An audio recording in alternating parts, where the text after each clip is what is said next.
tonight we find a different kind of quiet.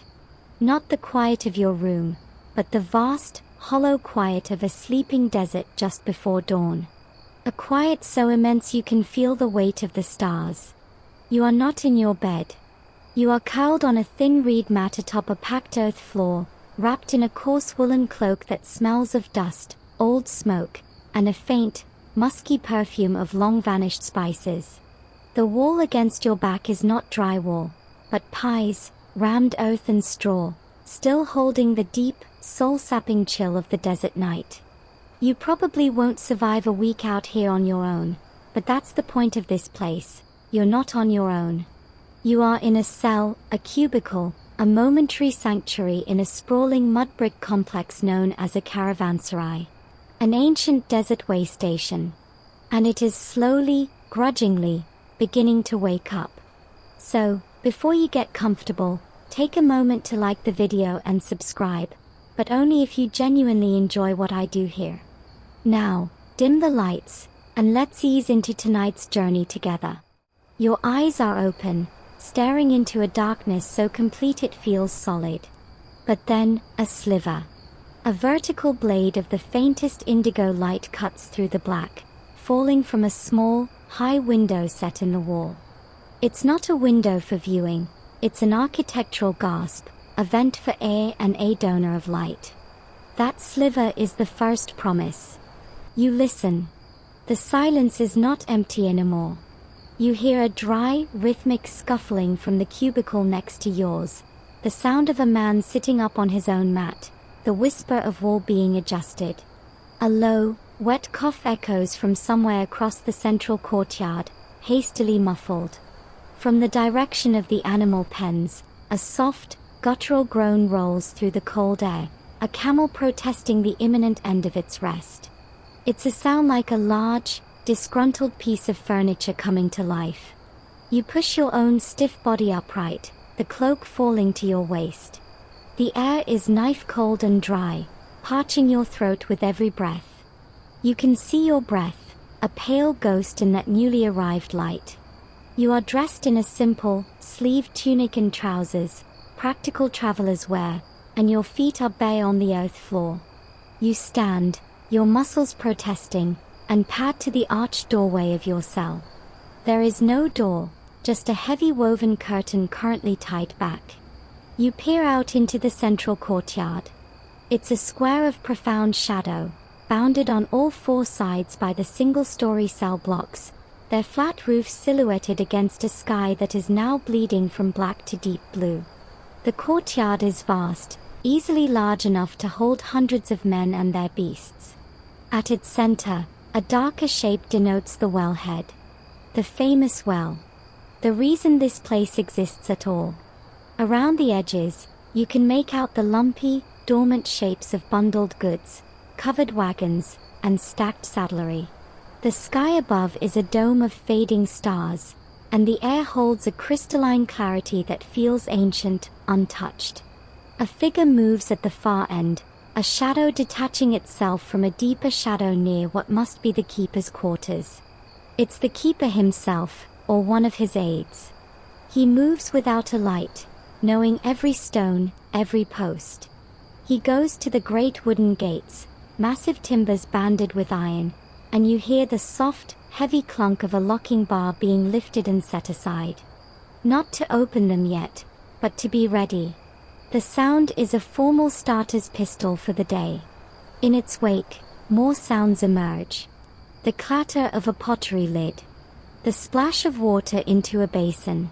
The spark, then the tiny, growing blossom of a cook fire being nursed to life, its orange light painting dancing rectangles on a wall. The waystation is stirring, not with alarm or haste, but with the deep, practiced rhythm of a place that has done this for centuries. You step out of your cell, the cold dust of the courtyard between your toes, and become part of its slow, quiet morning. The cold seeps up from the packed earth of the courtyard, a grounding chill that makes you fully aware of every step you take towards the center. That deep blue in the sky is softening at the edges, a thin band of peach and lavender smudging the eastern horizon beyond the flat rooftops. Your destination is the wellhead, a stout circular structure of stone rising about waist high.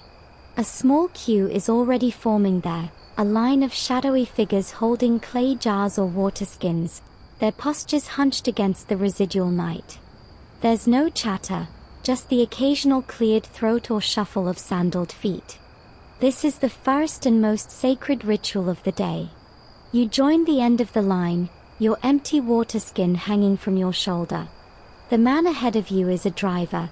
You can tell by the thick, padded vest he wears and the smell of animal and leather that hangs around him.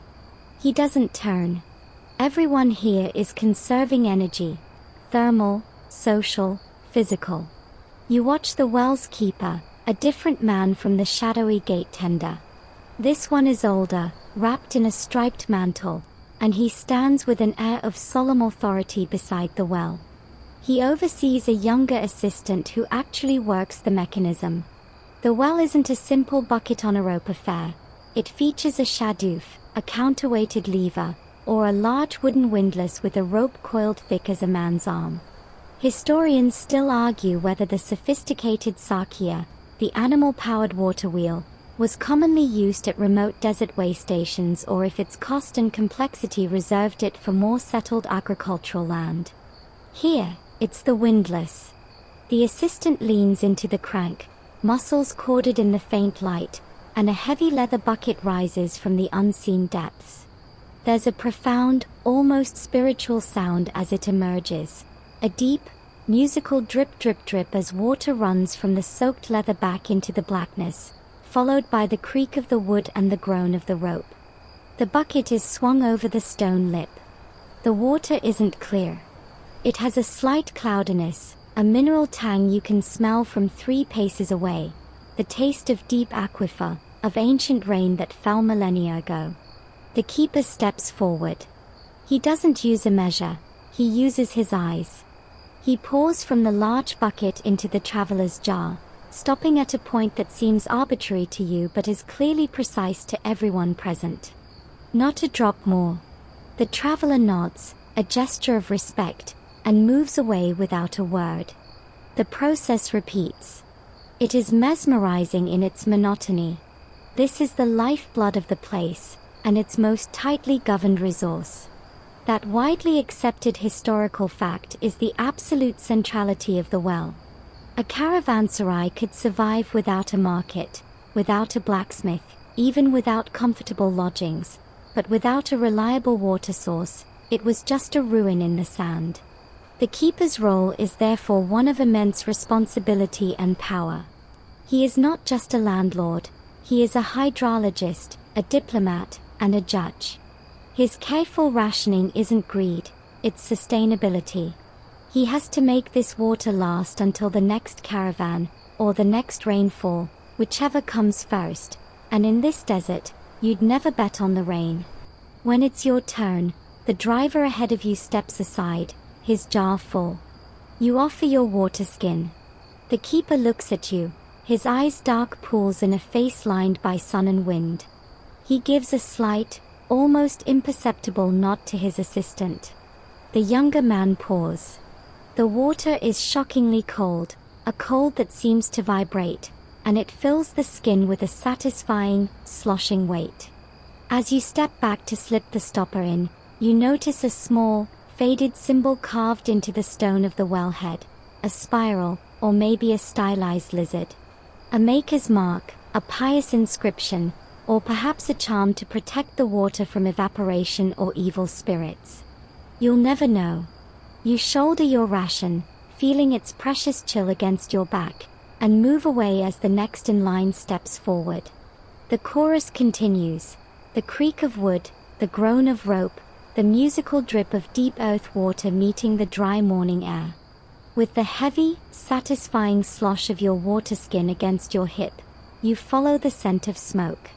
It's a thin, acrid thread weaving through the cleaner smell of cold dust and damp stone, the smell of burning dung. Not wood. Wood is far too precious here, a luxury for rich merchants cooking fires.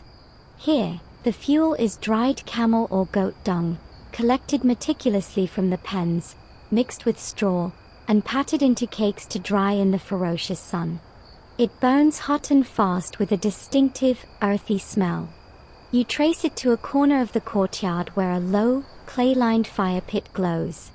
A man, face obscured by the morning shadow and a wrapped headcloth, tends to a broad, flat griddle resting on stones over the flames. This is the Waystation's kitchen, if one can call it that. It's a functional hub, not a place for culinary artistry.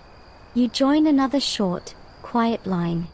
The payment is not coin here, but a small token given to you by the keeper when you paid your overnight dues, a fired clay chip with a specific mark.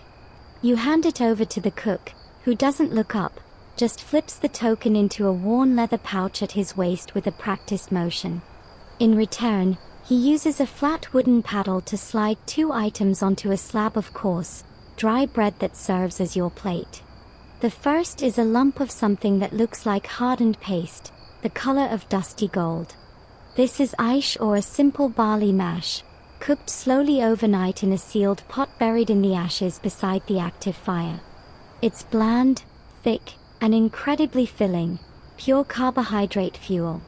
The second item is 3 dates, their skins wrinkled and glossy, stuffed with a single almond each.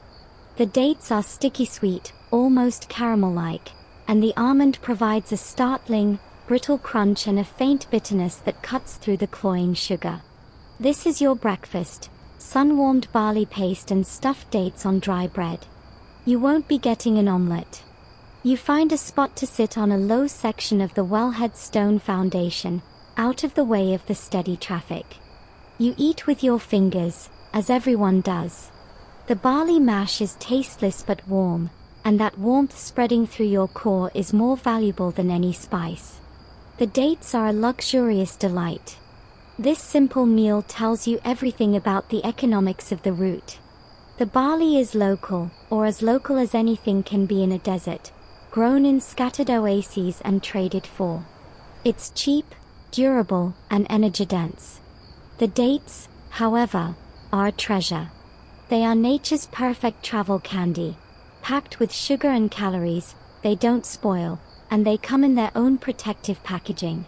Historians have found evidence of date cultivation in the Middle East dating back over 6,000 years, and they were a staple in the pack of any desert traveler, from the poorest pilgrim to the wealthiest merchant. The almond inside, though, that's a minor extravagance. It speaks of a trade network that stretches to fertile hills far away, where trees can grow. As you chew, you watch the cook. His movements are economical, devoid of waste. He never stops. He ladles mash, dispenses dates, collects tokens. He occasionally sprinkles a handful of salt from a pouch into the large pot of mash, or drizzles a tiny, precious stream of oil from a stoppered flask onto the griddle to prevent sticking. The oil is likely sesame or olive, another item hauled across immense distances. A lesser-known, slightly amusing detail is the constant, low-level war he wages with the local fauna. A small, bold desert sparrow hops just outside the circle of heat, eyeing a fallen crumb of bread. The cook, without missing a beat in serving the next traveler, flicks a pebble with his foot, not to hit the bird, but to startle it. It's a daily dance. Survival here is a series of these small, practiced defenses, against thirst, against hunger, against loss. Your meal is one of them. It's not about pleasure. It's about converting clay tokens into enough slow-burning energy to walk or ride until the shadows grow long again. You lick the last sticky sweetness of date from your fingers, the bread plate now clean, and feel the desert morning properly begin. Fueled by the dense barley and the sugar rush of dates, you rise and let your feet carry you towards the sound. It's a rising chorus of discontent, deep, guttural groans, high-pitched bleats, the snorting stamp of hooves, and the low, steady murmurs of men trying to impose order upon chaos. The animal pens are located off the main courtyard, through a broad, gated archway that funnels into a series of open-walled enclosures and shaded stables. You step through, and the smell hits you first, a warm, living, pungent wall of hay, dung, leather, and animal sweat. It's not necessarily foul, but it is profoundly organic, a concentrated essence of creature. This is where the real muscle of the Silk Road, or the incense route, or whatever grand name history has given this track, resides. Dozens of camels are being prepared. They kneel in the dusty enclosures like grumpy, spindler-legged ships being loaded for a voyage. Their drivers move around them with a patience that borders on the supernatural. You watch one man, his face a mask of concentration, as he secures a heavy, carpet-wrapped bundle to a wooden saddle frame. The camel, a one-humped dromedary, chooses this moment to let out a long, groaning roar, turning its long neck to bare huge, yellow teeth at the man. The driver doesn't flinch. He just places a firm hand on the animal's neck and says something low and guttural, a sound almost as animal as the camel's own complaint. The beast settles, its protest registered but ignored. The protocol is everything. Loading a camel is a precise science. The weight must be balanced perfectly on each side, or the animal will be lopsided, uncomfortable, and prone to throwing its load or simply refusing to move. The packs are a fascinating inventory of the desert's economy. Bales of dyed wool, sacks of lentils or grain, pottery amphorae stoppered with wax and cloth, likely containing wine or oil, and the more precious items, ivory tusks wrapped in protective hide, or small, heavy wooden chests that clink with the sound of metal. One driver meticulously wraps his camel's feet in strips of leather, a form of primitive shoeing to protect the soft pads from days of scorching rock and sand. It's a widely accepted fact that the domestication of the camel, particularly the dromedary, around 3,000 years ago, was the technological breakthrough that made regular, long-distance desert trade possible. They are walking canteens, storing fat in their humps, and they can lose up to a quarter of their body weight in water without dying, rehydrating later in minutes. You lean against a sun-warmed mud brick pillar, taking it in. The sound is a symphony of preparation. The clink of brass rings on harnesses. The thump of a settled load. The endless, grumbling commentary from the camels themselves. A boy, no more than 12, scurries past with an armful of dry fodder, his small frame dwarfed by the beasts. The drivers communicate in a shorthand of gestures and familiar curses. You notice one man carefully smearing a thick, tar-like substance around his camel's nostrils. It's a mix of fat and soot, a crude but effective sunscreen and windburn protection for the sensitive skin. Historians still argue whether the famed camel caravans of antiquity traveled in massive, single groups of hundreds for safety, or in smaller, more frequent chains that were logistically easier to water and manage at waystations just like this one. Watching this organized chaos, you lean towards the latter theory. This isn't an army mobilizing. It's a dozen small businesses conducting their morning logistics in the same parking lot. A goat wanders loose, bleating, until a driver snags it by a horn and ties it to the tail of a patient donkey. The donkey seems utterly unimpressed by everything, its ears twitching at flies. For every majestic, groaning camel, there are 3 of these humble, sturdy donkeys, the unsung heroes of the short haul and the steep path. The air, thick with dust motes dancing in the now slanting golden light, is alive with purpose. This is the beating heart of the morning's activity, a ritual of knots and balances, of patience and pungent smells, preparing to step out once more into the shimmering furnace of the day.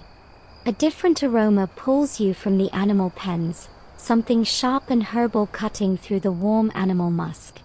It's the smell of steeping mint, perhaps, or another desert sage, mixed with the deeper, smoky note of black tea.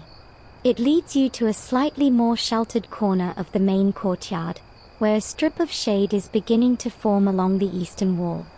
Here, a small circle of men sit on low woven carpets. At the center, a small brazier glows, a polished brass pot resting precariously on its coals. This is the domain of the provision master, the waystation's quartermaster, and he is engaged in a ritual as delicate as loading a camel, a pre-departure negotiation. You find a shadowed spot on a stack of leather saddlebags, close enough to observe but not to intrude.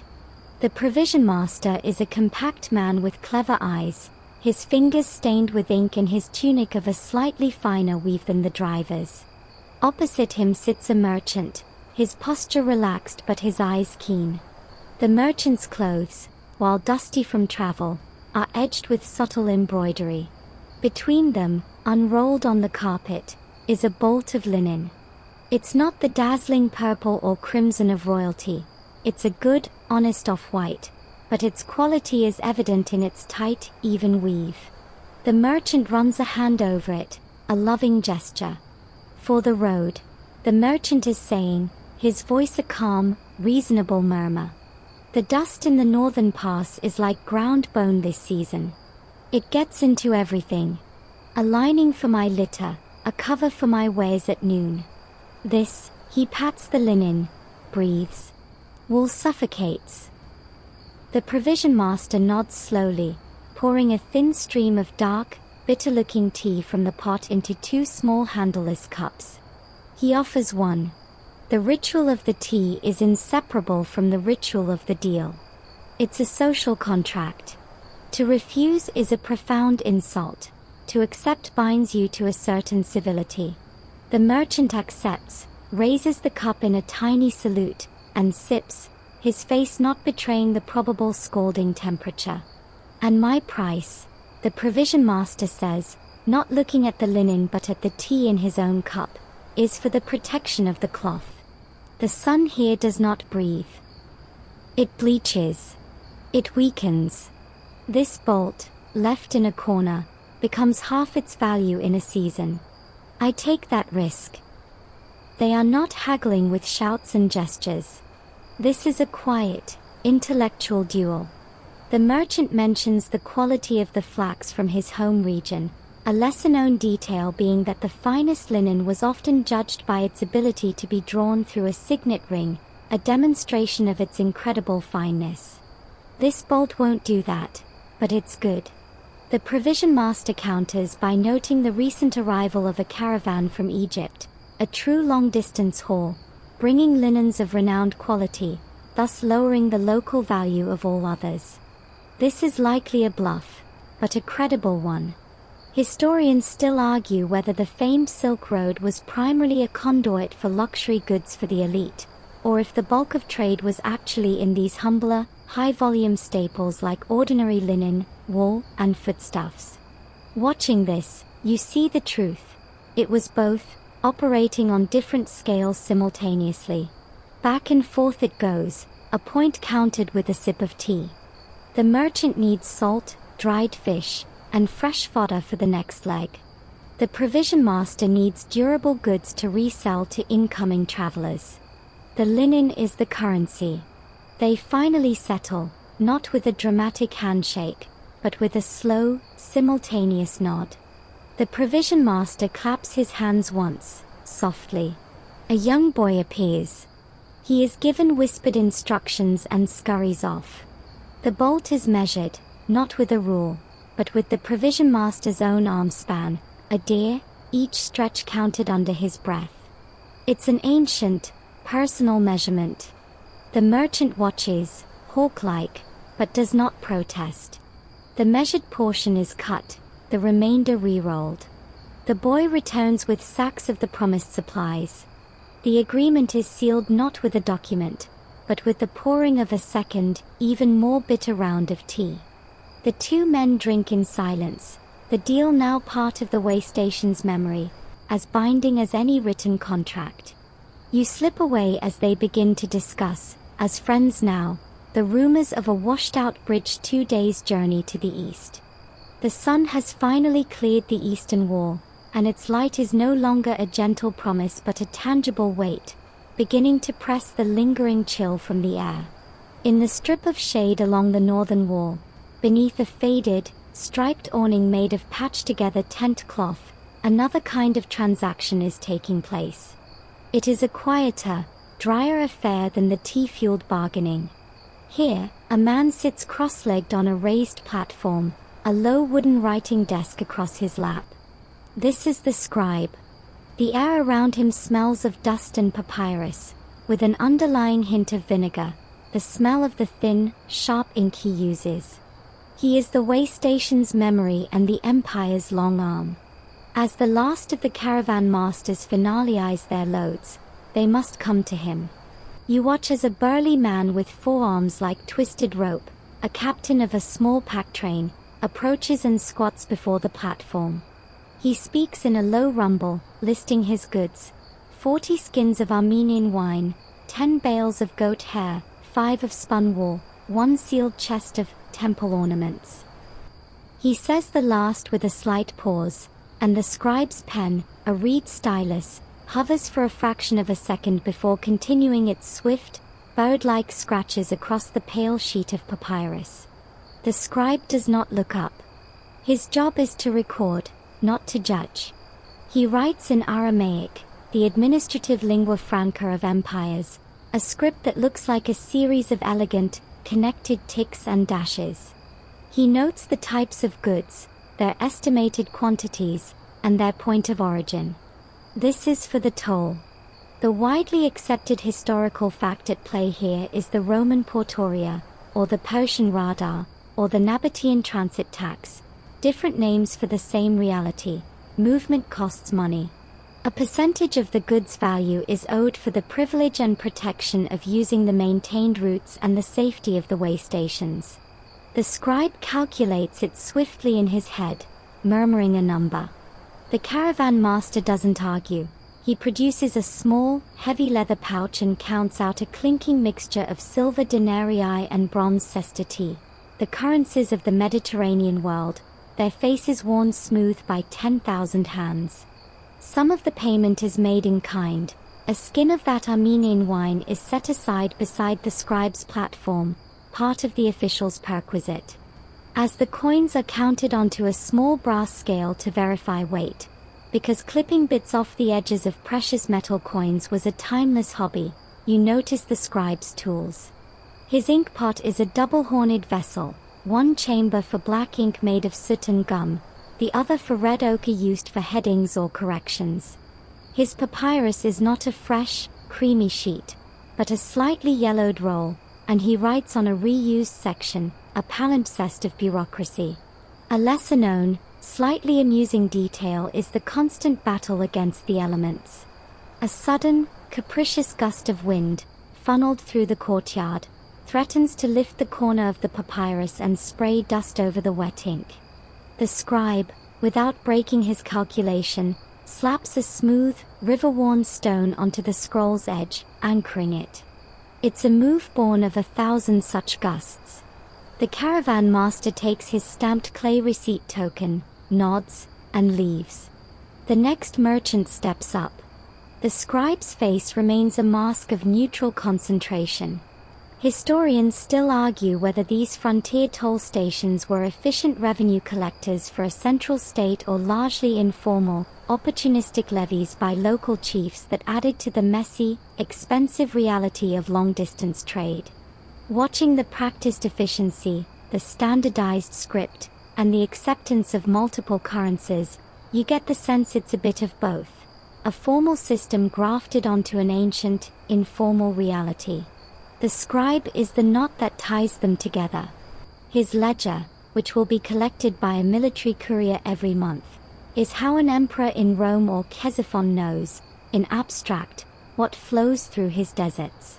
It is a census of ambition, written in ink that will long outlast the men who stand here in the growing heat, waiting to have their journeys quantified. The metallic clang is sudden, sharp, and imperative, cutting through the softer sounds of commerce and preparation. It's not a random noise, but a rhythmic, purposeful ting-ting-tang that echoes off the courtyard walls. It pulls you like a magnet away from the scribe's quiet corner and towards an open-fronted workshop set back in an alcove. Here, beneath a roof of blackened palm fronds, is the forge.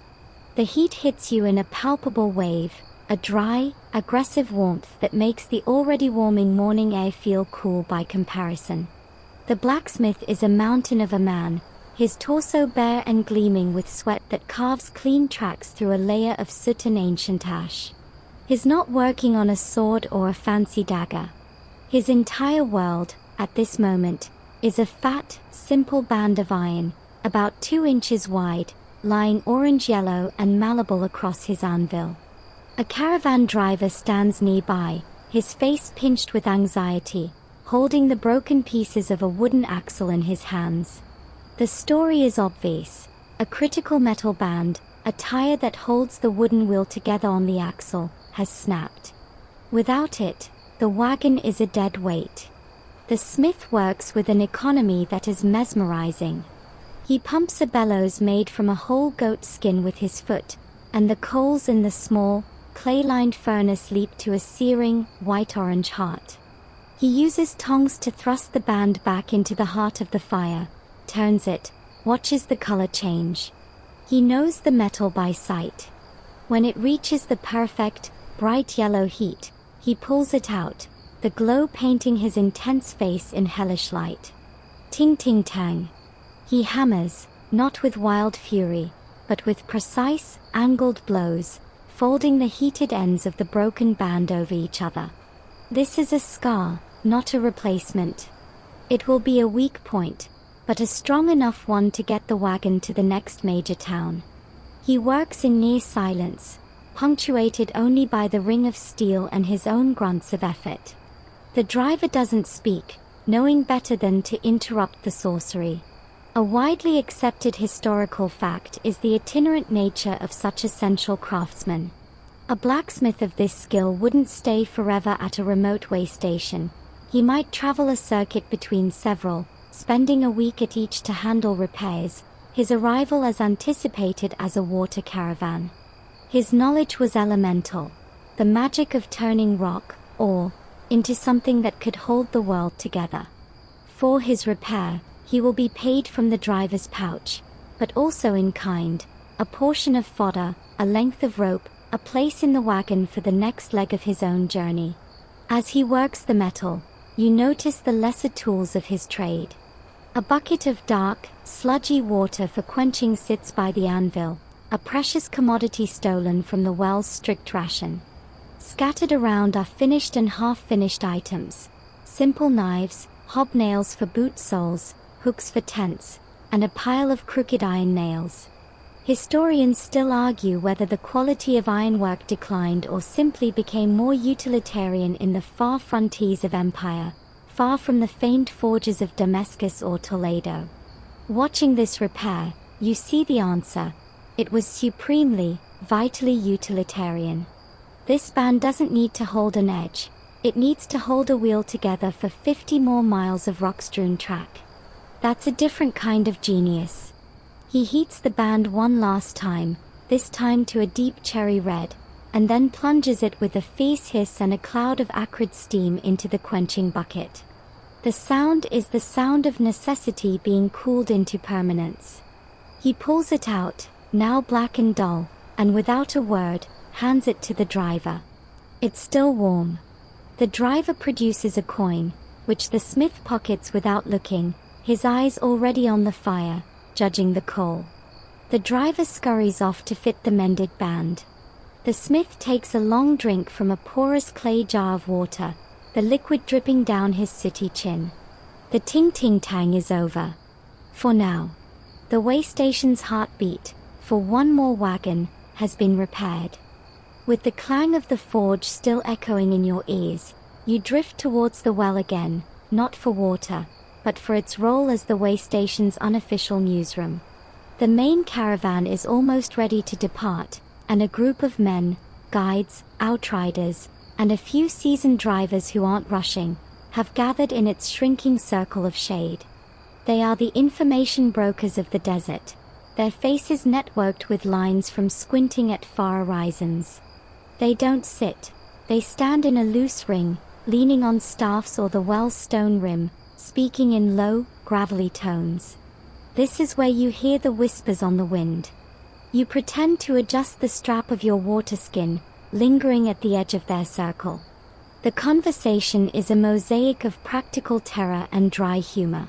Rivers still high past Petra, one man says, chewing on a twig.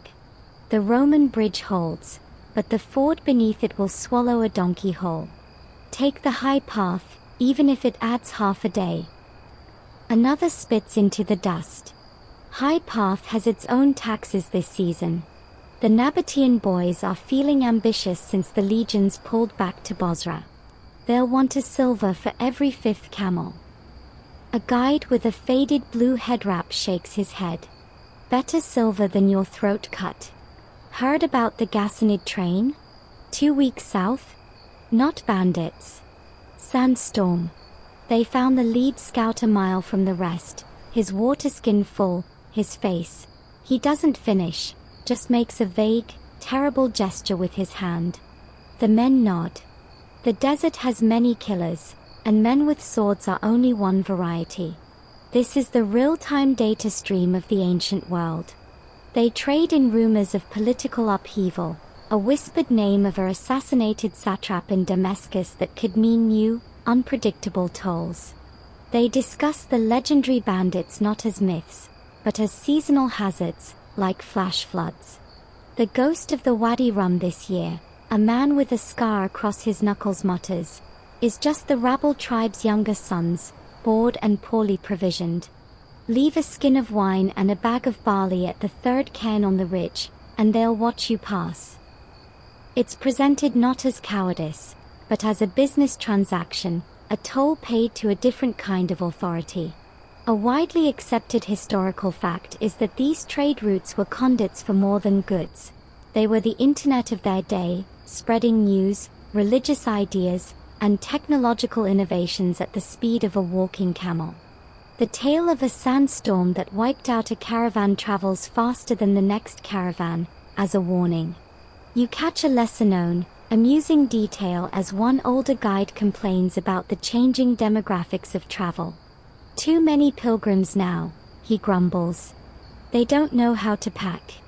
They bring books when they should bring extra sandal leather. Argue about theology with the bandits. It's bad for business. The others chuckle, a dry, rasping sound. Historians still argue whether the stability of the long-distance trade networks was due to the power of imperial peace, like the Pax Romana, or despite it, maintained by these informal, tribal agreements and the shared knowledge of men like these, who operated in the spaces between empires. Listening to them, you realize it was a fragile ecosystem.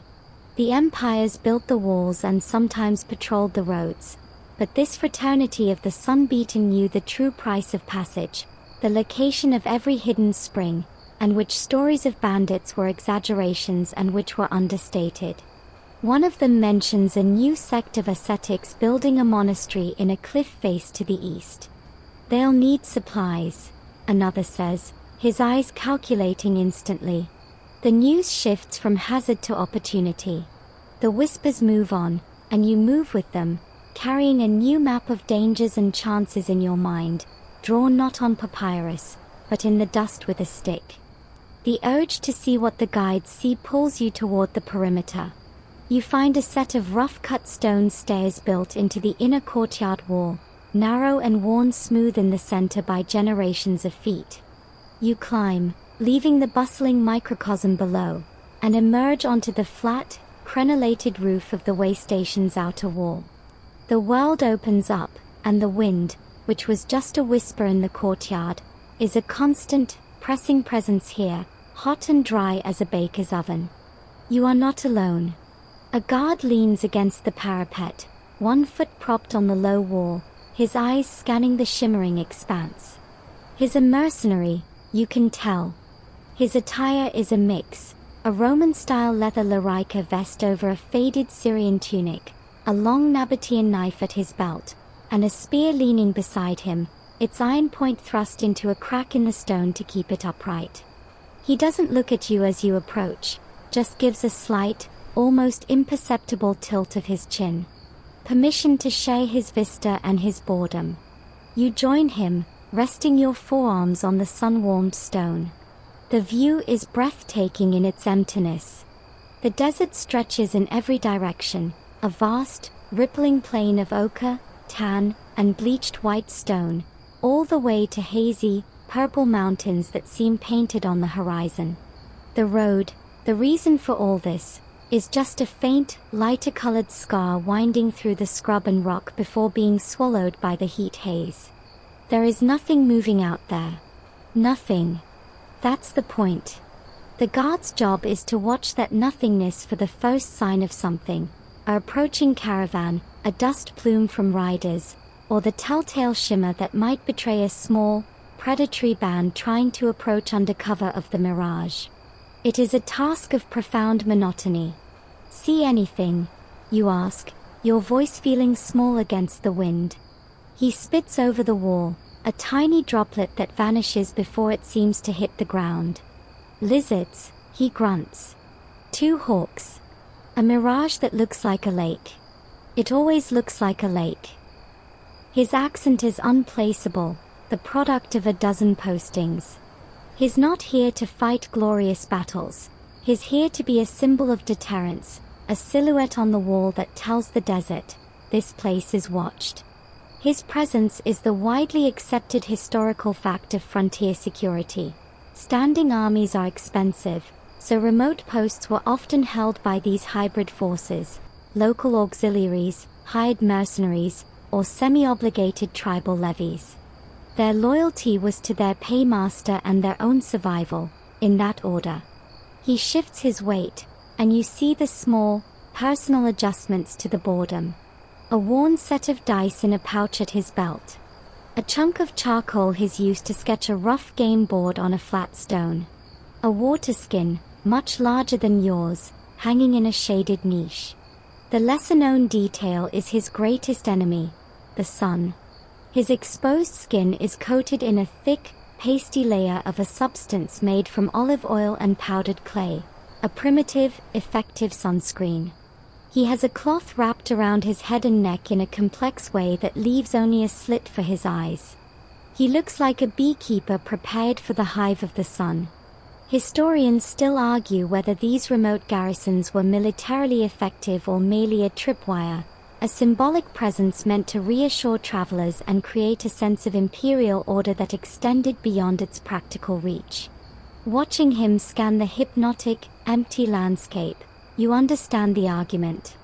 One man on a wall cannot stop an army. But he can light a signal fire. He can ring a bell. He is the first neuron in a very long, slow nervous system. His vigilance is mostly theoretical, but it is absolute. Because the one time he glances down to adjust his sandal strap is the time the dust plume of trouble appears on the horizon. So he watches the nothingness, and you watch with him for a few silent minutes, sharing the baking stillness, feeling the immense, indifferent expanse that this little mud brick fortification dares to defy. Below, the caravan prepares to leave. Up here, there is only the wind and the waiting. The signal comes not from the guard's horn, but from a rising tide of sound below, a cacophony of shouts, bellows, and cracking whips that surges up to the walls.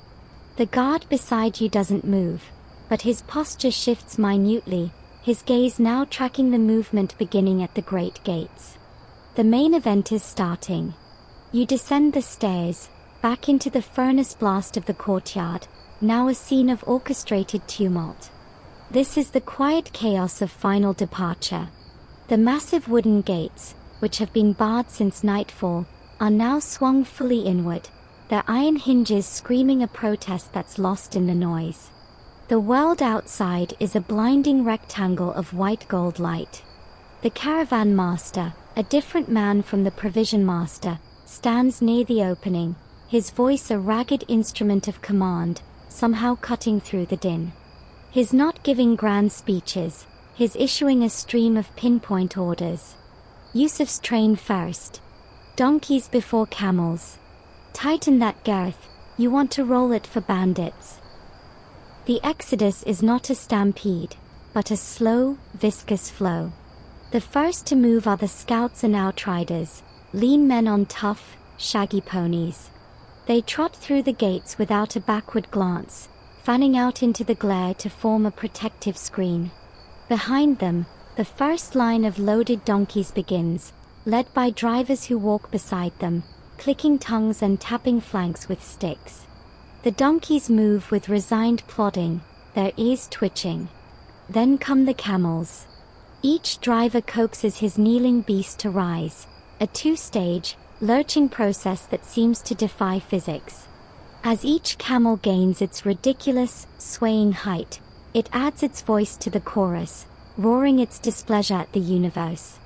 You find yourself pressed against the wall of the scribe's alcove, a spectator safe from the flow. You watch a driver perform the final, frantic check you've seen a dozen times already. He yanks on every knot, tests every strap securing his precious load. His fingers move like spiders over the landscape of rope and hide. Another man is hastily reapplying a mud and straw poultice to a camel's raw shoulder. A woman, part of a family group traveling with the merchants, runs after a loose chicken, her robes flapping. It's chaos, but it's a familiar, seasonal chaos. The widely accepted historical fact is the sheer scale of organization required. A large caravan could have hundreds of animals and people. Moving them was a logistical feat akin to a military campaign, with a strict hierarchy, assigned roles, and a scheduled order of march to prevent total gridlock.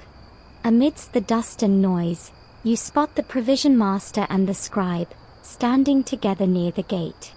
They are not helping, they are observing, auditing. The scribe has his ledger open, his pen moving as he ticks off each departing merchant train against his list. The provision master's eyes are everywhere, missing nothing, a loose bundle, an underpaid toll, a face that shouldn't be leaving.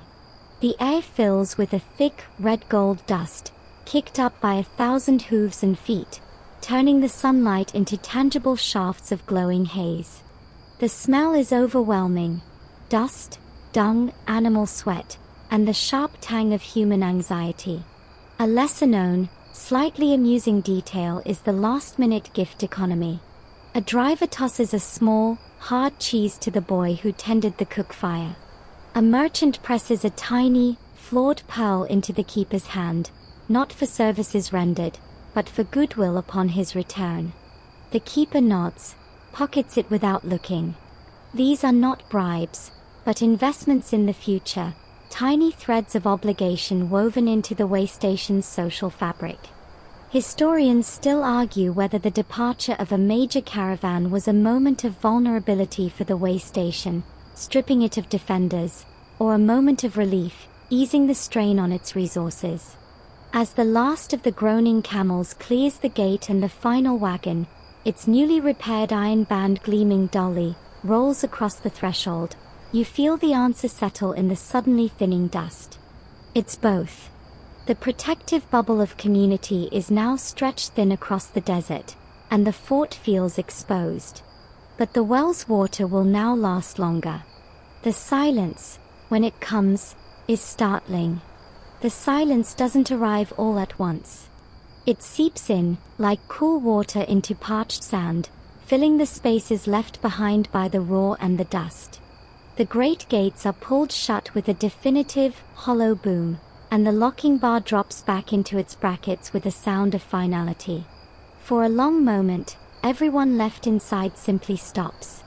The drivers, the merchants, the guards, the families, they are gone. The courtyard, which 10 minutes ago was a throbbing artery of commerce, now feels cavernous, abandoned. You are one of perhaps 20 people left. The keeper, the provision master, the scribe, the blacksmith, the cook, a few aides, and a handful of travelers like yourself who are either waiting for a different route or simply resting for a longer period. The sudden emptiness is a physical sensation, a pressure change. The dust, so violently churned, begins a slow, graceful descent, coating every still surface in a fine, golden powder. The tracks of 100 donkeys and camels are etched into the earth, a chaotic map of the morning's purpose, now frozen. The waystation lets out a long, collective sigh. The cook sits heavily on a stool by his dead fire, wiping his face with a cloth. The blacksmith drinks deeply from his jar, then begins methodically banking his forged coals for the day, preserving the precious heat. The scribe rolls up his ledger, ties it with a leather thong, and carries it back to the keeper's quarters. The work is not over, but its character has changed utterly. The frantic, outward-facing energy has toned inward, toward maintenance and repair. You walk to the center of the courtyard, your footsteps now audible, a soft crunch in the grit. You stand by the wellhead. The stone is warm from the sun. The rope hangs motionless. The ritual of the morning queue feels like something from a dream.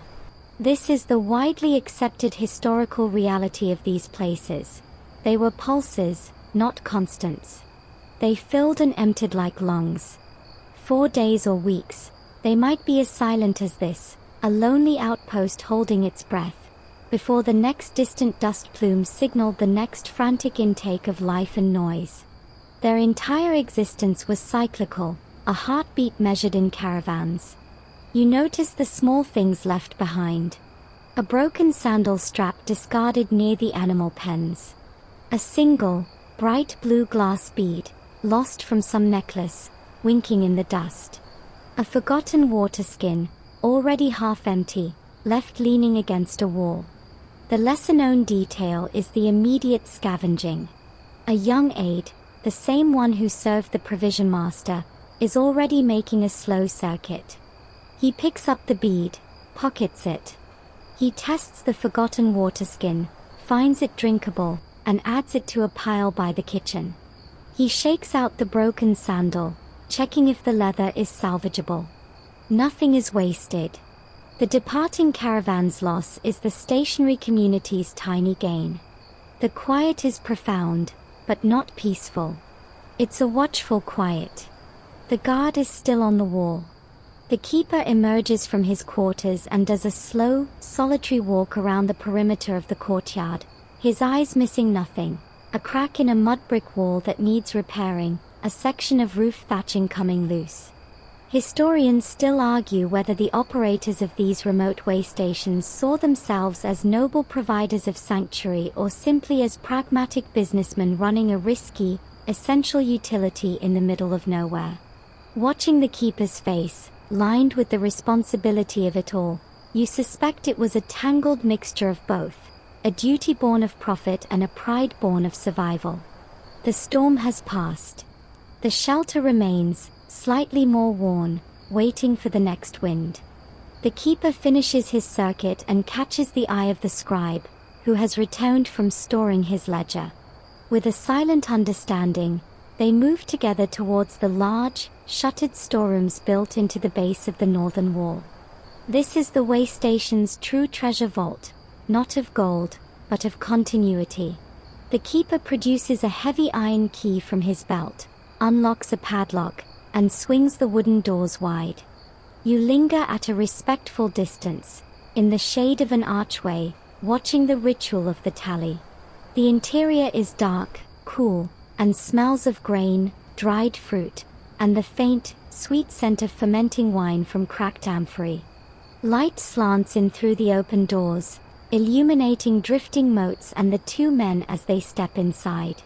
The scribe has a fresh, smaller wax tablet and a stylus. The keeper begins calling out items, his voice echoing slightly in the storeroom's hush. Barley sacks. Count them.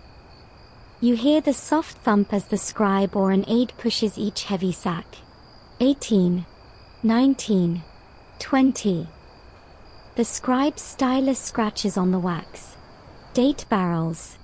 Full seals. A dull knock on wood as each barrel is checked. 7. 1 partial. Mark it. This is the day's inventory, the balancing of the books after the morning's frenzy. Every skin of wine sold, every measure of barley issued, every date and almond dispensed must now be accounted for. The stock taken now dictates what the keeper can offer the next caravan, what prices he might charge, and whether he needs to send his own men to a larger town to replenish. It's a widely accepted historical fact that these waystations often operated as state-sponsored enterprises or as licensed monopolies, required to keep these precise records for imperial tax collectors. The scribe's wax notes will be transferred later to papyrus for the official record. Their accuracy is what keeps the keeper in his job and the waystation supplied by the central authority. The items listed are a snapshot of desert survival. Baskets of sun-dried fish, hard as boards. Jars of olives swimming in brine. Sacks of salt, a commodity as precious as silver out here. Bundles of replacement sandal leather. Cheap pottery lamps and jars of thick, smoky oil. Spare ropes and harness parts. A stack of simple wool blankets, rough but warm. The lesser-known detail is the presence of medicine. The keeper holds up a small clay pot, unstops it, sniffs, and nods. Frankincense resin. 1 pot. It's not just for temple incense. It's an antiseptic, a wound sealant, a treatment for everything from coughs to inflammation. Myrrh, listed next, served a similar purpose. This is the pharmacy of the dunes. Back and forth they go, their voices a quiet duet. Horse beans, for sacks. Millet, 3. Dried figs, 1 basket, infested. The keeper makes a disgusted sound. Market for the goats. Historians still argue whether these inventories show a deliberate imperial policy of stockpiling for military campaigns or simply reflect the pragmatic needs of civilian traffic. Listening to the list, beans, millet, rope, medicine, it seems purely, vitally civilian. This is what you need to keep non-soldiers alive in a place that wants them dead. The Empire's interest is in keeping the civilians moving, because taxes move with them. Finally, the keeper emerges, blinking in the sunlight, locking the doors behind him. The scribe shows him the wax tablet. The keeper looks at the totals, his lips moving silently as he calculates. He gives a slow, satisfied nod. They have enough. Not plenty, but enough. For now. The lifeblood is sufficient. The 2 men share a wordless look of professional satisfaction, then part ways. The scribe goes to find a patch of shade to transcribe his notes. The keeper walks back towards the well, his posture a little less rigid. The heartbeat of the place has been checked, and found to be steady. The deep, watchful quiet is broken by a sound from the walls, not an alarm, but a sharp, descending whistle from the guard. It's a signal of note, not crisis. Every face in the courtyard turns towards the gate. The keeper, halfway to the well, stops and pivots, his hand going unconsciously to the key at his belt. You follow his gaze to the parapet, where the guard is leaning over, pointing to the east. The keeper barks a short command. 2 of the younger aides hurry to the massive gates, not to open them fully, but to slide back a smaller, man-sized door set within one of the larger timbers, a sally port. A moment later, a figure ducks through the low opening and straightens up in the courtyard. He is a lone rider, and his horse, glimpsed briefly outside being held by an aide, is lathered and blowing hard. The man himself is coated from head to toe in a fine, pale dust that powders his dark robes and the headscarf wrapped tightly around his face. Only his eyes are visible, rimmed with red from strain and grit. This is not a merchant. He carries no packs, only a leather satchel slung crosswise over his chest, and a water skin that looks dangerously slack. He moves with a stiff-legged urgency, but also with the profound weariness of a man who has pushed himself and his mount to the edge of their endurance. He is a desert messenger, a skytails runner or a royal courier, part of the cursus publicus or its eastern equivalent. The keeper is already moving toward him, not with haste, but with a solemn respect. The rider fumbles with the satchel's flap, his fingers clumsy with exhaustion. He pulls out a small, cylindrical leather case, sealed with wax impressed by a signet ring. He doesn't speak, just holds it out. The keeper takes it, examines the seal without breaking it, and nods. The message is for him, or for the authority he represents. This is the widely accepted historical fact of imperial communication. A network of waystations like this once served as relay points for official dispatches, where a courier could swap his exhausted horse for a fresh one, get water, and pass his burden to a new rider heading the opposite direction. Speed was everything. News of revolts, diplomatic messages, military orders, they moved at the gallop. But this rider has no relief. He is a lone point-to-point runner. He rasps a single word, water. The keeper snaps his fingers, and an aide comes running with a full jar, not a measured cup. The messenger drinks greedily, water splashing down his dusty front, then pours a little into his cupped hand for his eyes. He is a living testament to the price of speed. The dust on him isn't just from today, it's the loud grime of days. His saddle will have sores. His story is in his eyes. As the keeper gives quiet orders for the man's horse to be cared for and for the messenger to be given a cell to rest, you notice a lesser-known detail. The courier satchel isn't just leather, it's treated with fish oil or wax to make it somewhat waterproof. And the method of carrying urgent messages wasn't always scrolls. For the most critical news, they might use a system of knotted cords or even shave a slave's head, tattoo the message on his scalp, let the hair grow back, and send the man walking, a living, encrypted letter. This man, thankfully, is not a tattooed scalp. He is just a man who has eaten miles for breakfast, lunch, and dinner. Historians still argue whether these long-distance messenger systems were reliable enough to facilitate real-time governance of empires, or if the delays and dangers were so great that frontier governors effectively ruled autonomously, with imperial edicts arriving as historical curiosities. Watching this dust-caked ghost deliver his sealed tube, you feel the fragile thread it represents. It is a thread that can snap in a dozen ways: a twisted ankle in a wadi, a sudden arrow from a rock, a thirsty horse, leaving an emperor in the dark and a province to its own devices. The keeper leads the spent man away, the sealed cylinder held carefully. The small door in the gate is shut and barred. The brief, dusty intrusion of a wider, faster world is over, absorbed into the waystation's slow, patient rhythm. The sun has won its brutal victory, claiming the zenith. It is high noon. The heat is no longer a rising wave but a solid, smothering presence, pressing down from the white bronze sky and rising in shimmering, liquid lines from the stones of the courtyard. All motion has ceased. The blacksmith sleeps in the sliver of shade by his dead forge. The cook dozes on his stool, head nodding. The keeper and the scribe are inside, out of the glare. The waystation has retreated into itself, a creature waiting out the day's fiercest fire. You seek shelter too, finding a deep, generous pool of shade cast by the overhang of the storeroom roof. And you are not alone. The old well-winder, the keeper's assistant who cranked the bucket this morning, is already there.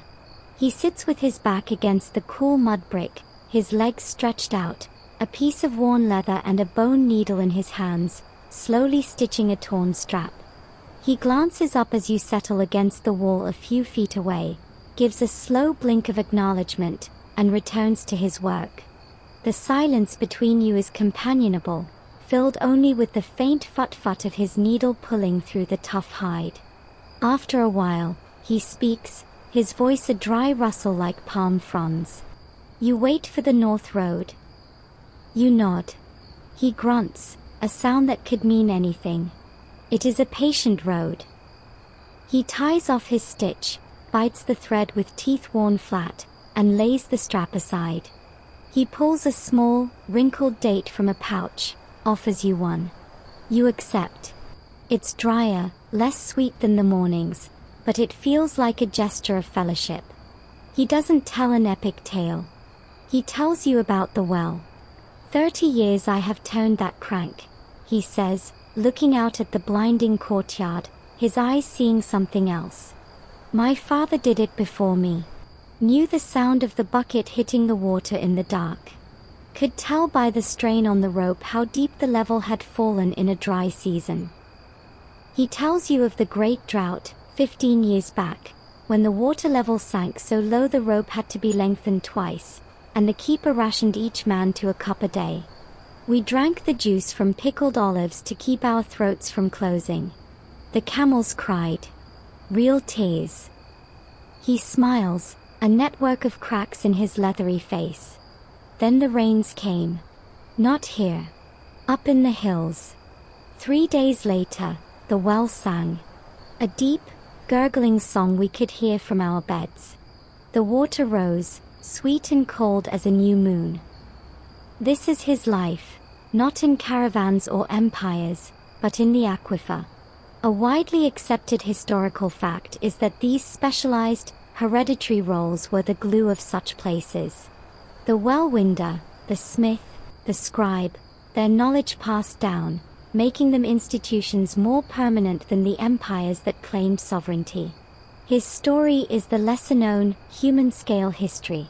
The personal relationship with a hole in the ground that meant life. He tells you of the travelers. The mad philosopher from Alexandria who tried to measure the well's depth with a dropped stone and a sung chant, and declared it a passage to the underworld. The Roman soldier's wife who gave birth in a cell by the well, and the child was named Beer, well, in the local tongue. He himself has never been further than the regional market town, 2 days' ride away. The desert is wide, he says, as if explaining everything. My world is deep. Historians still argue whether the sedentary people of the waystations viewed the perpetual travelers with envy or pity, as bearers of wonder or as rootless ghosts. Listening to the old man, you hear neither. You hear a quiet, anchored pride. He is the fixed point. They are the flowing water. Both are essential, but only one knows the true shape of the stone it has worn away over 30 years. The heat is absolute. A fly buzzes lazily in the shade. He closes his eyes, his story spent. You close yours, not sleeping, but sharing in the profound, owned stillness of a man who has wound the well through a generation of thirsts. The frantic morning and the anxious departure are distant memories here, in the deep shade of high noon. A subtle shift, felt more than seen.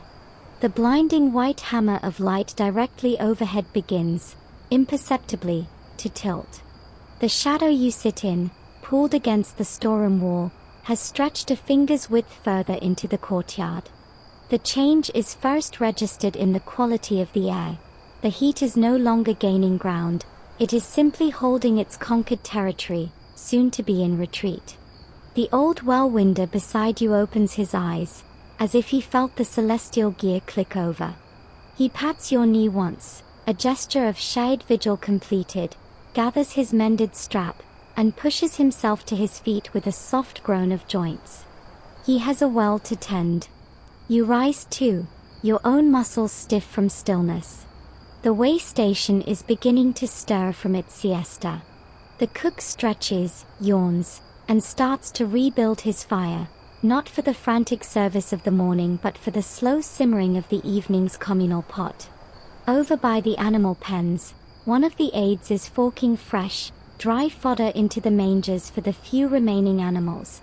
The messenger's exhausted horse, a couple of donkeys belonging to long-term residents.